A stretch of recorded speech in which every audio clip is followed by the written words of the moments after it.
gauche en silage, je pense que là on a fait le tour à peu près, enfin on peut y revenir bien sûr. L'utilisation des cultures annuelles qui sont assolées pour venir en renfort des stocks. On valorise les dérobés. Ça c'est important ça. Ouais. Benoît détaillera la chose. On valorise les dérobés et ces cultures annuelles participent aussi à la production de concentré.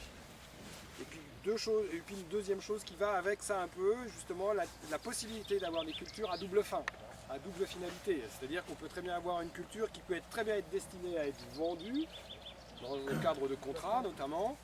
Et puis si on voit qu'au dernier moment, la production de fourrage n'a pas été suffisante, on peut décider de la mettre dans le silo, en fourrage. Et puis ça peut être d'autres critères aussi, si par exemple on a des excédents de céréales, si on voit que le rendement de céréales va être relativement correct, eh bien on va peut-être sélectionner le moins beau, c'est pour ça que je dis ça, par exemple pour le blé, et puis celui qui est le moins beau, le moins avancé, eh bien lui hop, il va participer à la reconstitution des stocks.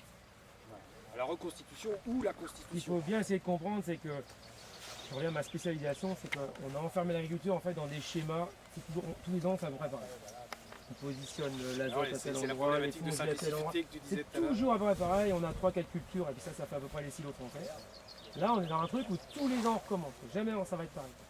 Ouais, et puis il y a une année on va pouvoir faire, là je suis en train de faire du maïs encore, l'année dernière je n'aurais jamais fait ça parce que c'était pas possible. Quoi. La pluviométrie faisait qu'on n'aurait pas à manger ça. Alors qu'on est sur les mêmes parcelles, on est au même endroit. Il y a plein de choses qui font que tous les ans on doit se reposer toutes les questions. C'est jamais, ah bah cette année, ça, telle date je fais ça. Non. Tu es un agronome. C'est ça qui fait le genre du métier, sinon ça n'a strictement aucun intérêt. Quoi. Faire blé, maïs, c'est savoir à quel côté on va labourer, et puis juste dire après, la COP, bah, tu vas faire ça à peu près. C'est passionnant ça. Ah, c'est beau. Juste alors, parce qu'en fait il y a cette histoire d'aiguillage optionnel. C'est vachement important. Donc si on récapitule, il y a, on le verra tout à l'heure, 6 hectares de mélange triticale-févrole qui, alors je ne sais pas si, oui, vous avez décidé ces jours-ci. Il y en a 3 qui ont été, on a lancé 3 hectares. D'accord, voilà. Au lieu d'être continué jusqu'à maturité, jusqu'à moisson. Et alors, je fais remarquer une chose, c'est que de toute façon, ce mélange triticale-févrole en grains, ce serait du concentré pour les vaches laitières. Ouais, alors cette année, c'est un arbitrage, c'est un aiguillage entre fourrage et concentré. D'accord. Oui, d'accord. Donc là, tu vas nous dire pourquoi.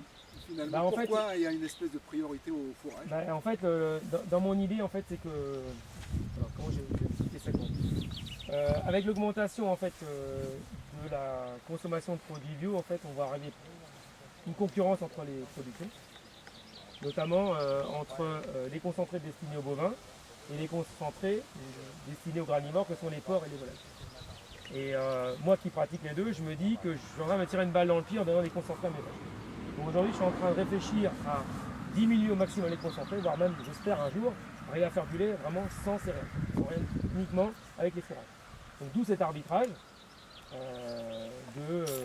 plutôt en faveur des fourrages. Et puis éviter de donner des concentrés à une vache. C'est l'idée, après je ne sais pas si j'y arriverai. Juste après, une autre remarque, c'est que dans tes livraisons de céréales, on a quand même une espèce de contrainte minimale de livraison, qui est le contrat terroir bio. Donc ceux qui passent éventuellement en surplus pour les... je le vends quand même pour les volailles, mais pas dans le cadre de ce contrat-là. D'accord. Le contrat reste le contrat. Et s'il te manque des concentrés, à ce moment-là, ça va pour les vaches laitières. Exactement. Donc ça, c'est un deuxième... tous les produits végétaux, tous les excédents de... Pardon. Et enfin, il y a le maïs. Ouais, le maïs qui va une partie en fourrage, une partie en grain. Voilà. Donc voilà, moi on peut parler de pâturage maintenant si tu veux. Juste avant, tu parlais du concentré des vaches. Tu fais quoi grosso modo?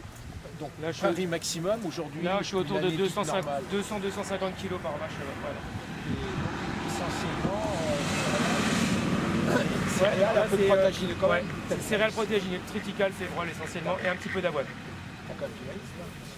Oui, avec l'ensilage de maïs. Et t'arrives je quand compte même pas à arrêter. ration sans amener d'autres protéines. Ah ouais, ça colle bien. On n'a pas des... La ration proportion à peu près qu'on voit? Ça dépend, ça dépasse. Alors la ration, tu t'en très bien embêté pour expliquer ce que mangent les vaches, parce que je peux te la raconter aujourd'hui, puis demain elle va changer. Non, alors je vais essayer de... Sur la partie hivernale, parce qu'en fait c'est tout ça que vous avez comme image dans la tête. La ration hivernale des 2 mois, on va dire, du mois et demi à 2 mois où les vaches sont vraiment à l'intérieur. Donc ça va se composer, on va dire, un quart d'enrubanage pour les fourrages. Les 3 autres quarts étant composés du silo qu'on a vu dans la cour, qui lui-même en fait est un mélange variable selon les années, d'ensilage d'herbe, d'ensilage de céréales et d'ensilage de maïs. On peut tout faire en couche et déciler dans les petits. À chaque type de modèle, il y a le même menu. Exactement, c'est ça l'idée. Alors là, ça représente jamais plus de 20 à 25% à peu près du silo. Ça va être ça, un quart, maximum un quart de silo. Oui, c'est ça. On regardera, mais il est à peu près 3 quarts plein. Peut-être un tiers. C'est jamais plus, c'est à peu près ça. On est toujours dans cette fourchette. Voilà. Et puis pour complémenter ça, je vais rajouter environ, alors l'hiver, elles ont autour de entre 1,5 kg et 2 kg de céréales, enfin de mélange céréalier. Et puis il y a 200 g d'avoine. Ouais. Alors là, pour donner les quantités, ça dépend beaucoup. C'est un peu plus. Voilà. Vous avez tout des choses vraiment. Non. C'est pas ça. C'est en général plus de protéagineux que de céréales. C'est ce qu'on constate ici.